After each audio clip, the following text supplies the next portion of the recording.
3장 16절과 17절에 있는 말씀입니다.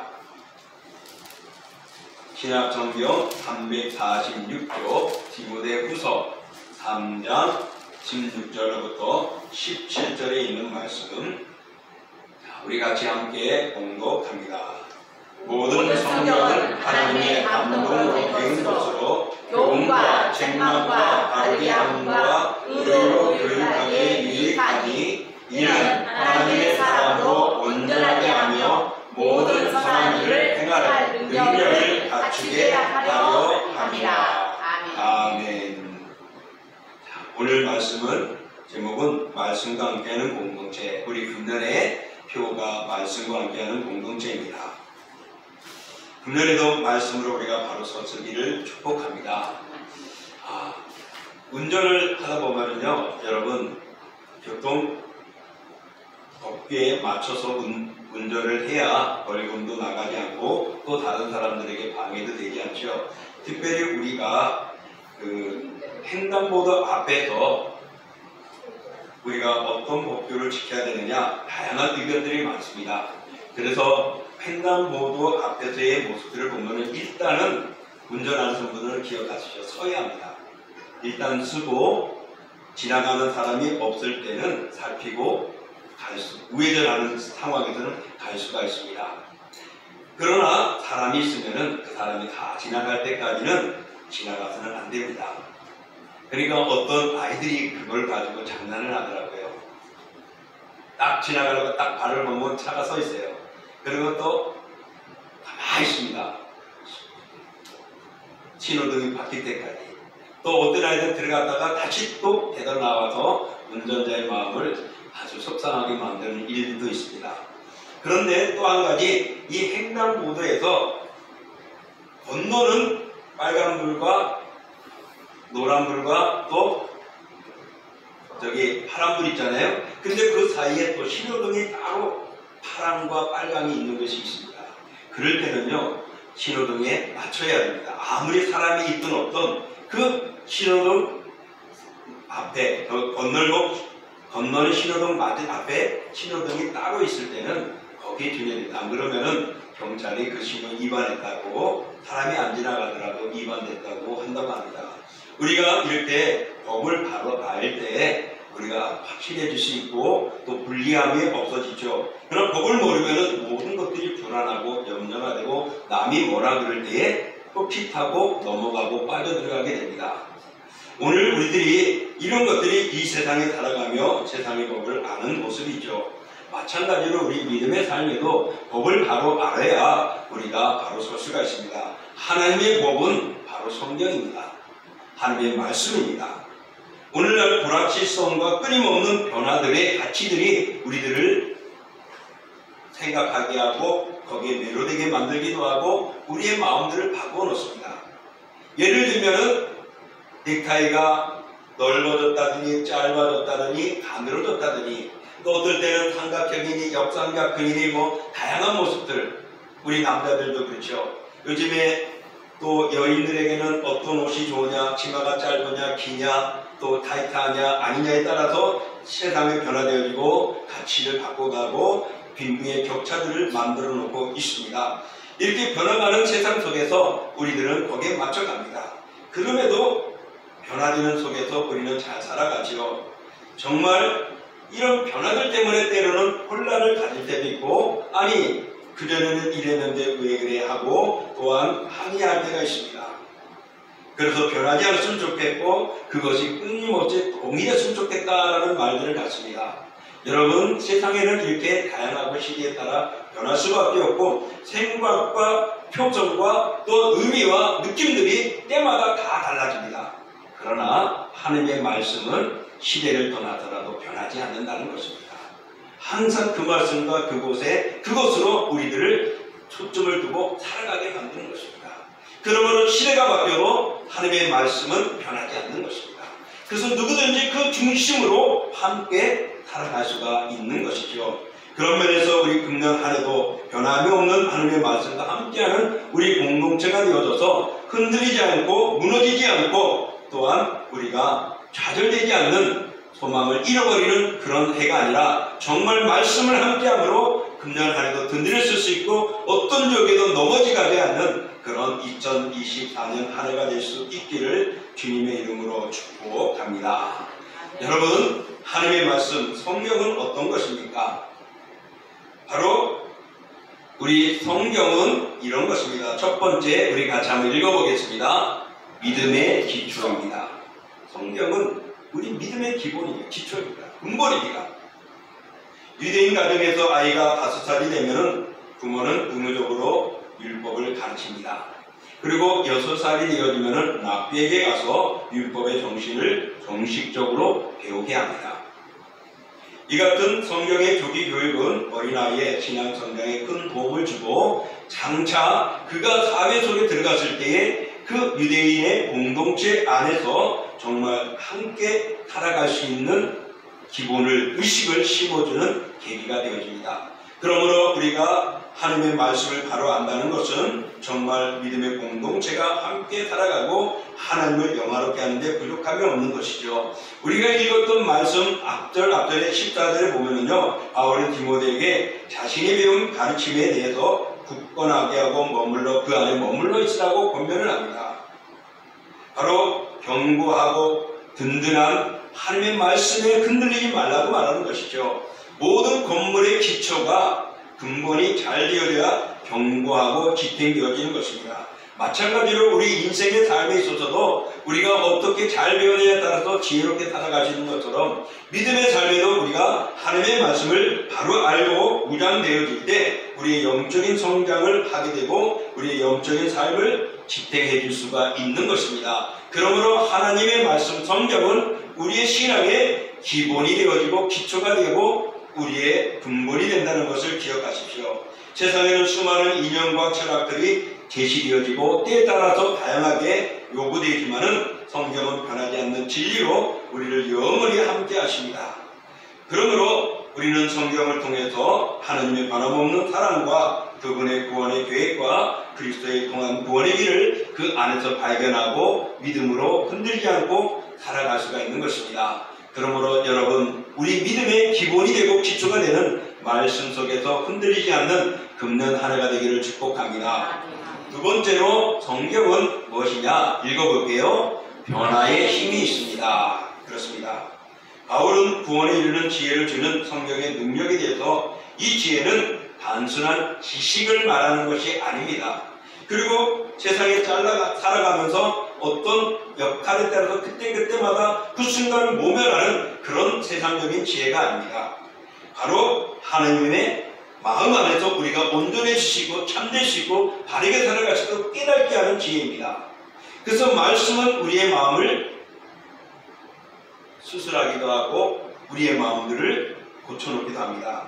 그래서 히브리서 4장 12절에 보면 이렇게 말합니다. 하나님의 말씀은 살아있고 활력이 있어 좌우에 날선 어떤 검보다 예리하여 혼과 영과 및 관절과 골수를 찔러 쪼개기까지 하며 또 마음의 생각과 뜻을 판단하나니 바로 우리의 마음과 생각들을 바로잡아주는 것입니다. 우리가 그릇되었던 모습을 바로잡아주는 것입니다. 그래서 우리의 삶을 변화시켜 거듭나게 하고 우리의 마음을 감찰하여 범죄의 길에 들어가지 않도록 우리의 마음을 붙드시고 잘못된 것들을 변화시켜서 온전하게 만들어주는 그런 능력, 그런 힘이 말씀 속에 있습니다. 그리고 이 말씀은 우리의 인생의 삶의 옛 모습을 벗어버리게 하고 새 사람으로, 즉 그리스도를 닮아가는 성품과 아름다운 모습으로 우리의 삶을 바꿔나가게 만드는 그런 지혜와 긍휼함과 은혜로운 삶을 도전하게 만드는 계기를 줍니다. 그러므로 하나님의 말씀은 지금의 우리가 잘못됐거나 그리스도를 믿기 전의 모습을 변화시켜서 진정한 믿음의 삶을 살아갈 수 있도록 우리에게 힘을 주는 능력이 되어집니다. 그러므로 성경은 변화의 힘이 있음을 기억하십시오. 그리고 성경은 세 번째로 읽어봅니다. 모든 선한 일을 위한 준비를 갖춥니다.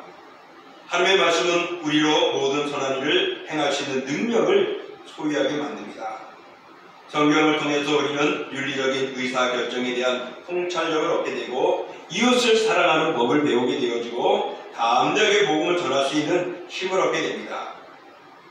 날마다 악해져가는 세상 속에서 믿음을 수호하고 악한 세력과 싸우기 위해서는, 그들을 이기기 위해서는 궁극적인 하나님의 말씀을 우리 마음에 두고 영적인 힘을 지녀야 합니다. 그래서 하나님의 말씀은 우리가 영적인 에너지가 되어지고 영적인 삶을 살아가는데 우리의 힘이 되어지는 것입니다.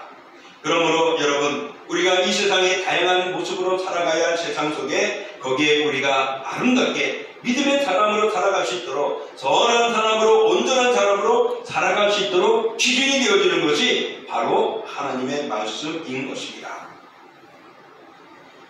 그러므로서 우리는 모든 면에서 참된 하나님의 백성으로 자리 잡아가게 만드는 것이 하나님의 말씀이요, 그것을 위하여 우리가 영적으로 선한 일을 위해서, 하나님의 거룩한 일을 위해서 우리를 만들어가게 하고 예비해주는 우리의 말씀이 바로 이 성경임을 기억하십시오.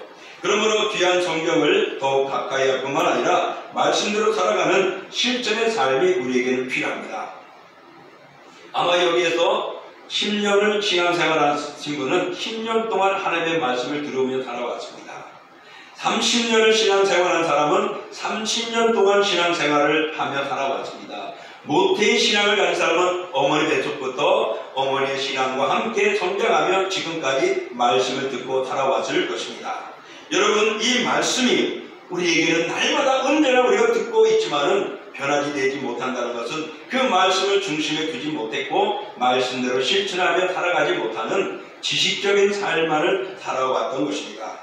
이제 우리는 이 말씀을 통하여서 정말 우리의 삶을 변화시키고 우리가 믿음으로 바르실 뿐만 아니라 모든 일을 하는데 부족함이 없도록 준비된 온전한 주님의 사람들이 될 수 있기를 원합니다. 그래서 2024년에 그런 믿음의 사람이 되기 위하여 우리는 말씀과 함께하는 공동체라는 표를 가지게 되었고 하나님의 말씀 안에 두고자 하는 것입니다. 오늘 본문의 말씀은 사실 디모데후서는 사도 바울이 이제 곧 죽음의 직면에 있습니다. 이제 로마의 감옥에 갇혀서 이제 죽음의 직면에 있는 그 앞에서 영적인 아들 디모데에게 정말 유언적인 그 마음으로 이 글을 쓴 것이 디모데 전서입니다. 특별히 바울은 14절에서 너는 배우고 확신한 일에 거하라고 말합니다. 15절에는 구원을 이루는 지혜를 가지고 있다고 말합니다. 성경이 구원에 이르는 지혜를 가지고 있는 것은 16절에 하나님의 감동으로 되었기 때문이라고 말하고 있습니다. 이러한 성경은 우리에게 교훈과 책망과 바르게 함과 의로 교육하게 유익하고 또 살아계신 하나님의 사람으로서 온전하게 부족함이 없는 훈련하고 교육하는 귀한 것이라고 말을 하고 있습니다. 그러므로 말씀으로 우리는 온전한 성도가 되고 온전한 믿음의 공동체가 될 수 있음을 볼 때 여러분, 우리의 신앙의 공동체, 통신의 공동체가 말씀과 함께하지 않는 것은 잘못되어지는 것이죠. 그러므로 모든 것이 중심이 되고 기본이 되는 말씀과 함께함으로 인하여서 우리 금년 안에 더욱더 말씀 안에 하나가 되어지고 하나님을 영화롭게 할 수 있는 우리의 신앙이 되어졌으면 좋겠습니다. 오늘 사도 바울은 디모데에게 이렇게 말했습니다. 우리가 읽었던 말씀 앞 14절에 보면은요, 이렇게 말하고 있습니다. 14절 말씀 우리 한번 넘겨주시겠습니까? 이게 가끔씩 14절 함께 읽겠습니다. 그러나 너는 배우고 확신한 일에 거하라. 너는 내가 누구에게 배운 것을 알며. 오늘 사도 바울이 디모데에게 말합니다. 그가 어릴 때부터 외할머니와 어머니에서 신앙 교육을 받으며 잘 자라왔습니다. 전통적인 유대인의 가정에서 디모데는 바르게 자랐습니다. 그런데 그 배운 것들의 확신한 일에 거하라고 말하고 있습니다. 이 거하라는 것은요, 배운 것에 따라 살고 지키는 것을 지속한다는 의미가 담겨져 있습니다. 사도 바울은 13절에서 악인들이 더욱 악해져가고 서로 속이고 또 속기도 한다는 사실을 언급합니다. 그래서 세상에는 악한 자들은 우리의 모든 것들을 붙들고 흔들고 넘어지게 만드는데 오늘 사도 바울은 디모데에게 너는 말씀의 거함으로 흔들리지 말고 바로 서야 할 것임을 권면하는 것이 오늘 14절의 말씀인 것입니다. 그러므로써 여러분, 오늘 이 말씀을 통하여 거하라는 것은 어떤 의미냐? 헬라어의 메네라는 단어로서 끝까지 그 상태를 유지하는 것, 또 그 안에 머무는 것이 거하라는 의미입니다. 그러니 디모데가 부모로부터 그의 한 외할머니로부터 믿음의 말씀을 듣고 신앙생활을 해왔던 그 삶을 이제 시대가 바뀌어도 거기에 쫓아가지 말고 말씀 안에 거하며 함께하는 것입니다. 10년의 신앙생활, 30년의 신앙생활, 모태신앙의 생활을 해왔던 사랑하는 성도 여러분, 이제 여러분들이 그 신앙의 연단이 시대에 따라 변하지 마시고 말씀 안에서 거하며 흔들리지 않고 그 안에서 함께 가는 한 해가 되어져야 할 것입니다. 물론 말씀이 우리가 어떻게 적용하느냐에 따라서 다르게 보여질 수도 있습니다. 그러나 그 말씀의 중심은 변함이 없는 것입니다. 그렇기 때문에 우리는 그 변함이 없는 그 말씀 안에 거하며 살아가야 하는 것입니다. 거한다는 것은 또 다른 말로는 계속하다는 의미가 있습니다. 요한복음 8장 31절에 붙잡다, 머물다라는 의미에도 이 단어를 사용합니다. 그러니 말씀 안에 가라, 말씀을 붙들어라, 말씀과 계속 함께하라, 말씀과 함께 떠나지 말고 동행하라는 의미가 거하라는 것입니다. 그러므로 사도 바울은 디모데에게 이 말씀을 통하여 함께 그 안에 머물게 하신 것처럼 사랑하는 성도 여러분, 금년 한 해도 우리는 이 말씀 안에 거하는 우리가 되어지길 원합니다.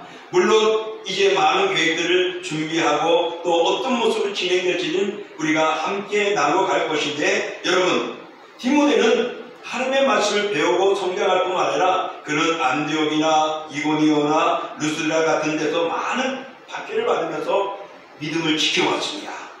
고통 속에서 신앙의 뿌리를 내려왔습니다. 그런 디모데를 너무나 잘 아는 사도 바울은, 야, 이제까지 네가 그렇게 해왔으니 앞으로도 그 말씀 안에 거하라고 권면하는 것입니다. 사랑하는 성도 여러분, 2024년 우리 한 해를 맞이했습니다. 한 해를 살아가시도록 기회를 주었습니다. 2024년이 어떻게 풀려질지, 어떻게 정리되어질지, 어떻게 우리에게 다가올지, 세상이 어떻게 바뀔지, 세계가 어떻게 바뀔지 우리 아무도 모릅니다. 지난해 2023년처럼 태풍이 오고, 또한 어디에는 산불로 고통을 당하고, 또한 홍수가 나고, 때로는 메말라가고 굶주리고 가뭄이 오는 그런 나라들의 모든 아픔들, 지진으로 많은 생명을 잃어버리는 이런 아픔들이 금년에도 올지 안 올지 모릅니다. 더 넓게 생각할 필요 없이 대한민국만 봐도 이제는 지진에서 해방된 나라는 아니죠. 우리도 어떨 때는 한쪽에는 비가 오지만 한쪽에는 비가 안 와가지고 모내기 하는데 얼마나 걱정하고 염려하는 때가 3, 4월에 일어나지 않습니까? 정말 2024년도 우리는 앞에 어떻게 열려질지 아무것도 모릅니다. 더 어렵고 경제는 어렵습니다. 부동산이 무너지고 있습니다. 그것을 인하여 건설업이 무너지고 있습니다. 건설업이 무너지면은 거기에 일하는 많은 근로자들, 거기에서 생산해야 하는 많은 산업들이 줄줄이 무너지는 것입니다. 얼마나 무섭겠습니까? 그래서 부동산법이 바뀌고 이제는 지방에 어느 정도의 집을 하나만 더 가져도 1가구가 된다고 말을 하고 다양한 방법으로 방법을 구색하며 견뎌나가보려고 하죠. 2024년도가 더 어려워질지, 마음의 부분은 더 힘든 세상이 될지, 아니면은 정말 이 위기를 이겨나가며 소망과 희망과 기쁨의 우리의 모습들이 되찾을지는 아무도 모릅니다. 그러나 여러분, 세상이 그런 속에서 우리의 믿음과 영적인 삶은 지금까지 들어왔고 배워왔던 말씀 안에 흔들리지 말고 거하십시오. 그 말씀에 함께 가고 계속 그 말씀과 동행하십시오. 오늘 우리가 말씀과 함께하는 신앙은 바로 말씀 안에 거하는 것입니다.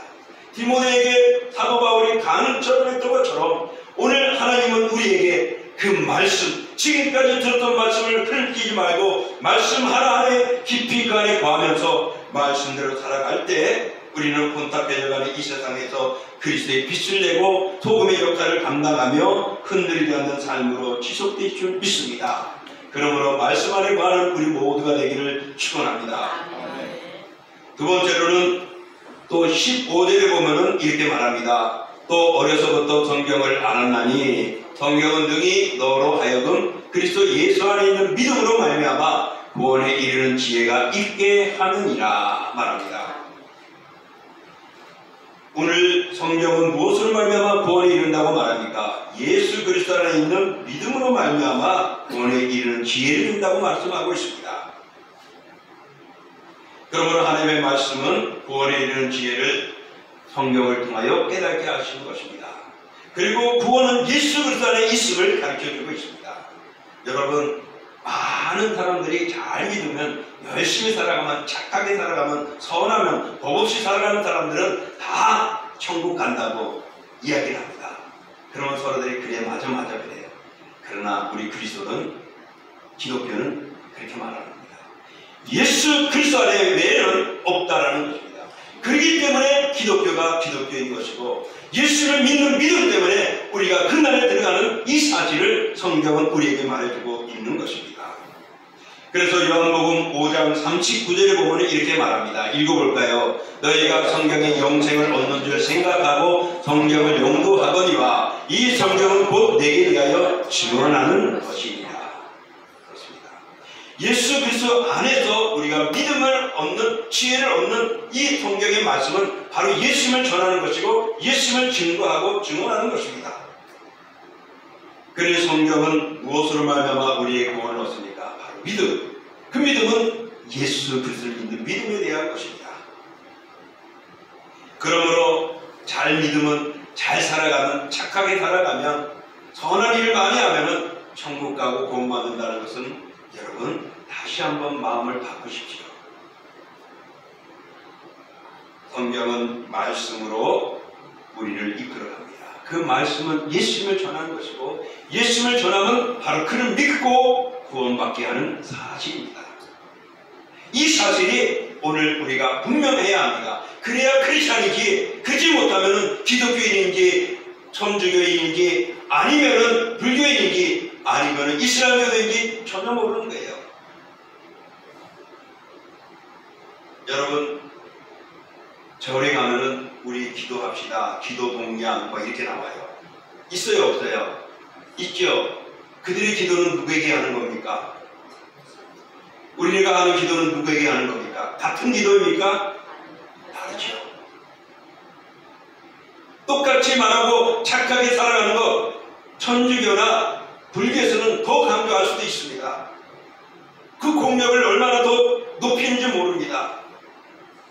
그러나 종교개혁 당시에 많은 자들이 그런 공력을 가지고 자기의 수련하고 자기가 노력함으로써 천국 가는 줄 알았는데 노라는 것을 알게 되었습니다. 그래서 이것은 잘못이다. 말씀에는 믿음으로 간다. 그래서 오직 성경, 오직 말씀으로 돌아가야 한다고 말했습니다. 그 말씀은 오직 그리스도를 믿는 믿음으로만 우리가 구원을 받는다고, 그런 구원의 지혜를 주시는 것이 성경이라고 오늘 바울은 디모데에게 권하고 있습니다. 이 말씀은 오늘 저와 여러분에게 2024년을 살아가며 믿음으로 바로 써야 하고, 그 말씀을 통하여 하나님이 주신 지혜를 가지고 우리가 이 세상을 살아가는 데 부족함이 없어야 할 줄 믿습니다. 따라서 여러분, 우리는 성경 말씀을 믿고 순종하고 따라야 합니다. 그래서 그 말씀에 분별하며 바르게 살아갈 때 오늘 세상을 이길 수 있고 우리가 든든히 서갈 수가 있는 것입니다. 또 성경은 하나님의 감동으로 되어졌다고 말합니다. 하나님의 감동으로 되어졌는데 무엇에 의해서 되어졌다고요? 성령에 의해서 감동이 되어졌다고. 성령에 의해서 감동받아서 이 성경이 기록되어졌다는 것입니다. 많은 사람들이 성경을 읽고 있습니다. 그 성경이 다 다양합니다. 어떤 것은 요한복음, 또 어떤 것은 에스겔서, 또 어떤 것은 아모스, 때로는 역대상하, 뭐 이렇게 다양한 말씀 성경들이 있지만은 그 매개 하나입니다. 바로 예수 그리스도를 통하여 구원받는다는 사실을 전하는 겁니다. 그래서 구약은 그런 그리스도를 예언해 놓았고, 그런 그리스도가 오실 것이고, 그런 모형들과 그런 모습들을 말씀을 통하여서 전해 주었고, 신약은 바로 그분이 이스라엘이 비방하고 업신여겼던 나사렛에서 자라나고 성장한 예수, 바로 그가 메시아이고 그가 살아계신 하나님의 아들이라고 가르치고 있습니다. 이렇게 일관되고 동일하게 처음부터 끝까지 모든 것들이 예수를 통하여 구속의 역사를 이뤄나가는 바로 이게 하나로 엮어져 가는 것이 바로 성령의 감동으로 기록되어졌기 때문이라는 것입니다. 내 나름대로 기록한 거나 내 나름대로 지식으로 쓴 것이 아니라 성령께서 그들의 마음을 주장해 주셔서 그들이 그 말씀을 기록하였기 때문에 연결이 있고 하나가 되고 예수님의 초점이 되어져 있는 것입니다. 그래서 성경 영감설의 교리의 근본이 됩니다. 바로 이 성경 영감설, 바로 이것은 우리에게 정말 하나님의 감동으로 기록되어졌다는 것을 근본의 모습에 둡니다. 그래서 성경은 성령의 역사로 인도했기 때문에 오류가 없는 것입니다. 그래서 성경을 또 다른 말로는 특별 계시, 하나님께서 우리에게 특별히 예수 그리스도를 믿고자 하는 모든 자들에게 특별히 그들에게만 주신 말씀이라는 겁니다. 세상 사람들도 성경을 얼마나 잘하는지 몰라요. 저희들보다는 더 암송력이 많은 사람들은요, 정말 성경을 많이 인용하고 독특하게 잘합니다. 특히 잠언과 같은 시편과 같은 것들을 잘 이야기하죠. 우리는 어떨 때는 이것도 몰라, 이거 성경인데 하고 부끄러울 때가 있어요. 근데 그 말씀의 진리를 아멘으로 받아들이지 못하는 거예요. 성경에 보면은 많은 이방인의 왕들이 하나님을 찬양하고 노래합니다. 지극히 높으신 하나님이라고도 말을 합니다. 그러나 그들이 그 하나님을 인정하지만은 그 하나님을 자기의 신으로, 자기의 하나님으로 믿지 않는다는 것입니다. 사랑하는 성도 여러분, 성경을 알고 있고 성경의 그리스도를 알고 있고 성경의 창조자이고 세상을 만드신 하나님을 알고 있지만은 그분이 나의 하나님이고 나의 구원자임을 알아야 될 것이고, 그래야 이 성경이 우리를 온전케 하는 것이고 든든히 쓰는 것입니다. 깨닫지 못한다면 성령께서 깨닫게 하라고 기도해요. 왜? 성령이 우리에게 그 말씀을 기록해서 우리에게 주었기 때문입니다.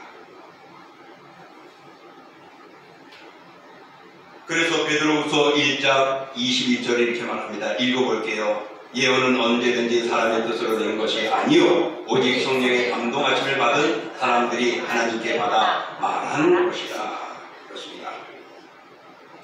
성경은 우리는 하나님의 것입니다. 그러므로 성경의 권위를 기억하십시오. 성경은 하나님의 말씀입니다. 세상을 만드신 하나님이십니다. 그 하나님의 말씀입니다. 그 권위를 우리가 인정하고 높일 때 올바른 성도가 되고 교회가 되고 공동체가 되는 것입니다.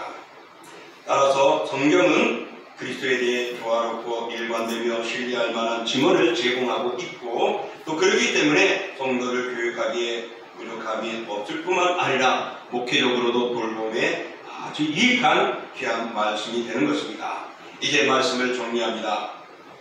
하나님이 우리에게 말씀하시는 것은 단순한 정보를 제공하기 위해서가 아닙니다. 우리의 발을 인도하며 우리의 삶의 방향을 재조정해 주는 것입니다. 우리를 변화시켜서 그리스도를 닮아가게 하는 것입니다. 그래서 말씀을 주신 것입니다. 바로 예수 그리스도를 믿게 하고 우리가 세상의 길이 아니라 믿음의 길로 가도록, 넓은 길이 아니라 좁은 길을 갈 수 있도록, 그래서 그 믿음을 가지고 신앙을 견디고, 또 남들이 가지 않지만은 그 협착한 길이지만 그 길에서 거하고 벗어나지 않도록 하기 위해서 하나님께서 말씀을 우리에게 주신 것입니다.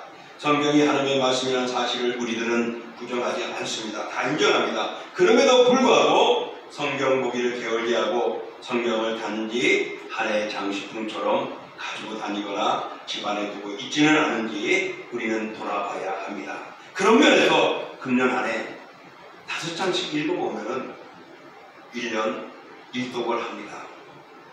그러므로 여러분 말씀을 읽는 데 힘 쓰십시오. 우리가 위급한 사람들이 수술에 들어갑니다. 그죠? 또 교통사고를 났거나 또 질병 때문에 아주 위급해서 갑작스럽게 수술에 임합니다. 의사가 말합니다. 불가능할 것 같습니다. 볼 때는 10%도 성공률이 없을 것 같아요. 어떻게 할까요? 의사가 가족들에게 말하죠. 그럼 가족들은 뭐라죠? 선생님 제발 그 10%라도 거기에 의지하고 수술해달라는 거죠. 그런 의사는 그러고는 죽을지도 모르지만은 각서를 쓰십시오라고 하죠. 그래서 책임을 보호자들에게 다 떠맡겨요. 나쁜 것 같아요. 그 법이. 그런데 왜냐하면 그럴 수도 있기 때문에 그렇습니다. 10%만 돼도 얼마나 좋을까 해서 수술해달라고. 그걸 바라보며 간절히 수술을 원하잖아요. 그래야 그래요. 여러분, 하늘의 말씀은 10% 맞춰주거나 10%만 약속 지키는 것 아닙니다. 몇 프로죠? 100%라고 합니다. 오늘 아침에 어느 기독교 방송에서 한 목사님 한 내용이 100%입니다. 100% 확신하는데 우리가 거기에 맡기지 못하고 읽지 못하고 그것에 게으르 있다면은 여러분 다시 한번 반성해야 되지 않을까요? 10%에도 매달리고 있는데 말입니다. 우리 거기에 또 한 예화를 들더라고. 대한민국의 바둑의 아주 천재인 사람이 누구라고요? 그랬죠? 이세돌이라고 했죠. 이세돌이가요? 네, 맞아요. 예? 맞아요. 예, 그렇죠. 저도 헷갈릴 때가 있네요. 그런데 몇 년 전에 이세돌이 AI하고 컴퓨터하고 바둑을 뒀잖아요. 거기서 4판 중에 몇 판 이긴 줄 알아요? 한 판만 이겼어요. 모든 사람이 이세돌이 이길 줄 알았어요. 어떻게 컴퓨터가 아무리 사람의 인간을 그리고 상상하고 있는 것까지 어떻게 생각하겠어. 그랬는데 내리 3판 다 마지막 한 판 이겼는데 그것도 마지막 한 수 때문에 이겼다고 합니다. 그 확률이 0.005%래요.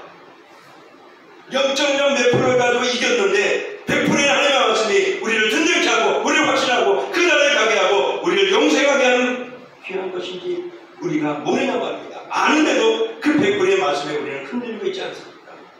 흔들리지 마십시오. 말씀과 함께감으로 말씀의 은혜를 누리시고 말씀의 약속을 성취하시고 그것을 이루어가는 우리가 되어지기를 원합니다. 말씀에 바로 서야 하나님을 알고 구원의 기쁨을 얻는 것입니다. 매일 하나님의 말씀에 묵도하시고 여러분 함께 하십시오. 성경은 오래된 책이면서도 늘 새로운 책이기도 합니다. 그리고 성경을 보는 사람에게 각각 다른 감동과 교훈을 주고 바르게 행하게 합니다. 그 성경은 때마다 우리에게 진리의 말씀, 영생의 생수를 우리에게 공급해 줍니다. 그러므로 우리는 언제나 하나님의 말씀을 기준으로 삼아 그것을 의지하고 그대로 살아갈 수 있도록 힘쓰기를 원합니다. 그런 한 해가 되어지고 말씀과 함께하는 한 해가 되어져서 우리의 신앙의 공동체가 든든하고 즐겁고 아름답고 거기에 소문이 나서 한 사람, 두 사람이 오고 그들과 함께 말씀으로 영적으로 무장하는 우리 동신이 되고 우리의 신앙의 공동체가 되기를 주의 이름으로 축원합니다. 자, 이 시간 우리가 함께 기도합니다. 평상시에 나는 얼마나 성경을 많이 읽었는가, 가까이 있는가 한번 돌아보시고 하나님의 감동을 된 성경을 읽을 때마다 주님 말씀을 사랑하게 하시고 성령의 감동을 받게 해달라고 생수의 강이 넘치게 해달라고 기도하시고 그 말씀을 통하여서 지혜를 얻어서 우리가 살아가는 삶에 아름답게 살아가고 승리하게 해달라고 오늘 같이 말씀에 의지해서 기도하겠습니다. 영원하며 귀한 주 하나님 아버지 감사합니다. 주의 은총과 사랑을 주시고 주 하나님의 믿음의 든든한 오늘도 귀한 평안에서 하게 주시옵소서. 하나님의 말씀을 우리에게 보여주시고 하나님의 말씀을 우리에게 보여주시고 주 하나님 아버지의 은총하는 우리가 든든한 가시고 신앙으로 복되게 하여 주십니다. 하나님 아버지의 날마다 이 말씀을 우리가 보여주시고 정말 꾸준히 간다고 하여 싶지 않습니다. 말씀을 때마다 아버지의 우리에게 기억하게 하여 주시고 말씀의 아버지의 영적인 그 은혜가 생명속에 가기를 제 마음을 받아고 우리의 삶을 든든하게 하게 해주시옵소서. 이런 믿음으로 받으심으로 이런 말씀으로 든든히심으로 우리의 공동체가 든든한 하나가 되시고 하나님의 영광을 드러내는 보게 되어지게 만들어주옵소서. 모든 종들이 저희 속에 일어나기를 원하오니 감사를 드리며 예수님의 이름으로 기도합니다. 주 하나님 아버지, 주의 말씀은 우리를 든든케 하고 우리를 온전케 하고 우리를 선한 삶을 살아가게 행해주는 말씀입니다. 그 말씀은 세상 사람들이 잘 보고 선하게 보여주기 위한 것이 아니라 하나님의 기준에 선하게 만들고 하나님의 기준에 온전한 사람이 되게 하는 것입니다. 그래야 그날에 들어가기 때문입니다. 주여, 우리가 이 세상에 잘 보고 섬기는 것, 영원한 낙원을 바라보며 가는 것 아닙니까? 그날에 바로 갈 수 있도록 우리의 안내서가 되어지고 지침서가 되어지는 말씀을 붙들고 살아감으로 말씀과 함께함으로 믿음에 든든히 서가는 주의 사람들 되어지고 그들이 모인 우리 봉신공교회가 믿음의 공동체가 되게 허락해 주옵소서. 예수님의 이름으로 축복하며 기도하옵나이다. 아멘.